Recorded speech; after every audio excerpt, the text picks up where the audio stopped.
So in this Canva tutorial video, I'm going to be showing you guys how to italicize text here on Canva. So first thing you have to do is you have to write something. Let's just say, hello YouTube.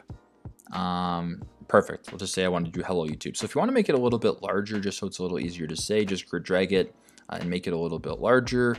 I will center it for you guys to make it simpler as well. So if I want to underline or italicize, the entire text, just double or press on the text, go to up top where it says this I right here where it says italics. I want you to press on that, and it is now italicized the entire thing. Now, if you want to undo it, not a big deal, just undo it right there. Now, if you want to do a little bit of it, not the entire thing, I want you to highlight the part that you want to italicize. So I'm going to highlight hello right here and just press the italicize option right here. Or sorry, not the capital option, the italicize option right here, and it italicizes that, but it keeps this one the exact same. And if you want to undo it, same thing, just highlight it and press on italicize, and now you have brought it back to normal. So that is how you can italicize text here on Canva. I hope this video helped.